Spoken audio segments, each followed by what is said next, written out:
गरुड़ पुराण के अनुसार क्या होता है मौत के बाद।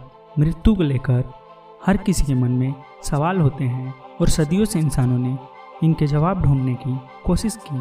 कई धर्म और विश्वास बने और लोग इस सब में कहीं ना कहीं मृत्यु के बाद आत्मा के होने का जिक्र करते हैं और स्वर्ग नरक की बातें होती हैं।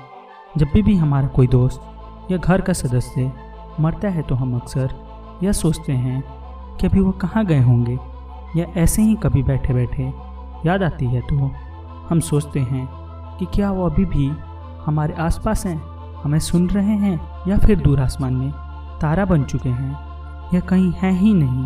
क्या मृत्यु के बाद सब खत्म हो जाता है?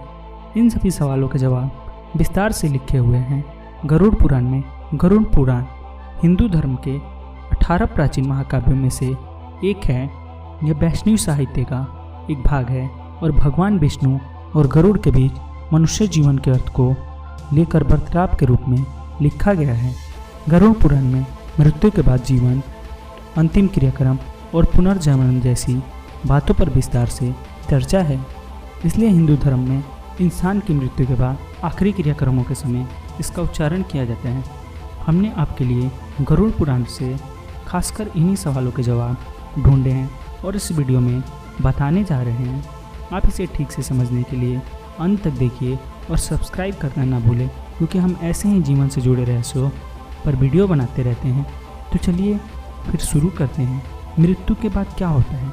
मृत्यु के ठीक पहले, मृत्यु के दौरान और मृत्यु के बाद क्या होता है, यह गरुड़ पुराण में अच्छे से समझाया गया है। जब एकदम से कोई इंसान की मृत्यु होती है तो हमारा रिश्ता एकदम से टूट जाता है और अक्सर ये कामना करते हैं कि क्या उनसे फिर कभी मिलना होगा या बात हो पाएगी। असल में मृत्यु ही इंटरेस्टिंग प्रक्रिया है और कुछ भागों में पूरी होती है, जो कि इस प्रकार है। नंबर 1, अर्थ सोल चक्रों से डिस्कनेक्शन। मौत से लगभग 4-5 घंटे पहले इंसान के पैरों के नीचे स्थिर अर्थ सोल चक्र अलग हो जाता है, जिसका मतलब है धरती की सतह से संबंध टूट जाता है। इंसान की मृत्यु से कुछ घंटों पहले उसके पैर ठंडे पड़ जाते हैं। जब मृत्यु का सही समय आता है तो कहा जाता है मृत्यु देवता यम आते हैं और आपकी आत्मा को लेकर चले जाते हैं। नंबर 2, एस्ट्रल कोर टूट जाता है। जब मृत्यु होती है तो एस्ट्रल कोर टूट जाता है, जो कि एक तरह से शरीर और आत्मा के बीच का कनेक्शन है। इस कोर के कटने से आत्मा शरीर से मुक्त हो जाती है और शरीर से बाहर और ऊपर निकल जाती है। अगर इतने लंबे समय तक शरीर में रहने की वजह से आत्मा को उसे छोड़ने में मुश्किल आती है तो वह छोड़ने से मना करती है। वह शरीर से निकलकर वापस घुस जाती है और इधर उधर गति करती है। हमें यह मरने के बाद चेहरे, हाथ या पैरों के मामूली हिलने से पता चलता है। जैसे हमारे लिए किसी की मृत्यु को स्वीकार करना मुश्किल होता है, वैसे ही आत्मा भी मृत्यु को मानने से इनकार कर देती है और तभी जिंदा रहने का एहसास रहता है। लेकिन एस्ट्रल कोर टूटने से ये शरीर से अलग हो चुकी रहती है और वह नहीं रह सकती।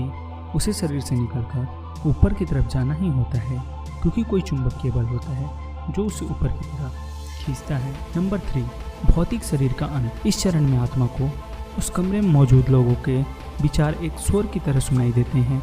वो चाहे उसके घर वाले हों या कोई भी, आत्मा उन सब से बात करने की कोशिश करती है और चिल्ला चिल्ला कर कहती है कि मैं अभी मरा नहीं हूँ, लेकिन उसे कोई नहीं सुन सकता।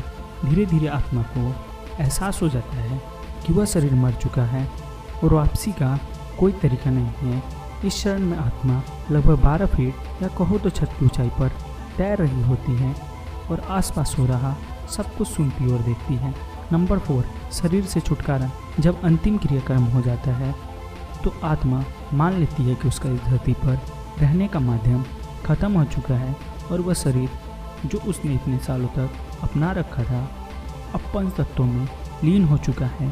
आत्मा तब एकदम आज़ादी महसूस करती है और शरीर में रहने समय जो भी सीमा और रुकावटें थी वो अब खत्म हो चुकी है और आत्मा बस सोचती से कहीं भी आ जा सकती है।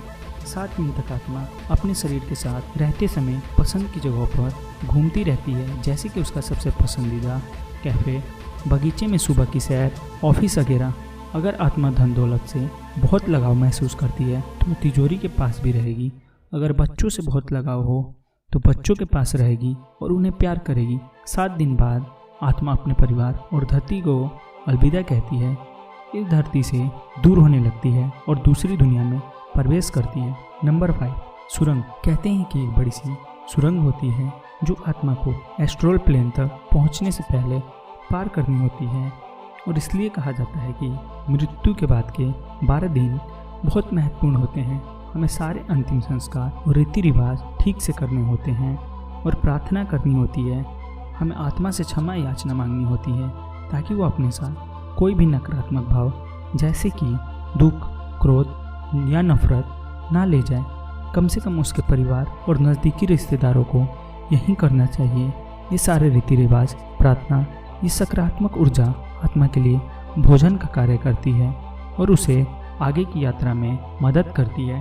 वह सुरंग के अंत में बहुत तेज रोशनी होती है जो यह दर्शाती है कि वो एस्ट्रल वर्ल्ड में प्रवेश कर रही है। लेकिन अगर उसके घर वाले रीति रिवाज और प्रार्थना नहीं करते तो आत्मा सुरंग को पार नहीं कर पाती और फिर यहीं धरती पर फंस जाती है। वो तो ना एस्ट्रल प्लेन तक पहुंच पाती और ना ही धरती पर कोई शरीर में होती, इसलिए धरती पर ही भटकती रहती है। इसलिए किसी की मृत्यु के बाद ही उसके परिवार को अपनी जिम्मेदारी अच्छे से निभानी चाहिए और उसकी आत्मा को अंतिम यात्रा में मदद करनी चाहिए। तो यह है जीवन और मृत्यु का सार, जैसे कि गरुड़ पुराण में लिखा है। आज के लिए बस इतना ही। वीडियो अच्छी लगे तो शेयर और लाइक कीजिए। फिर मिलते हैं नई वीडियो के लिए। वीडियो देखने के लिए आपका बहुत धन्यवाद और हमारे चैनल को सब्सक्राइब करना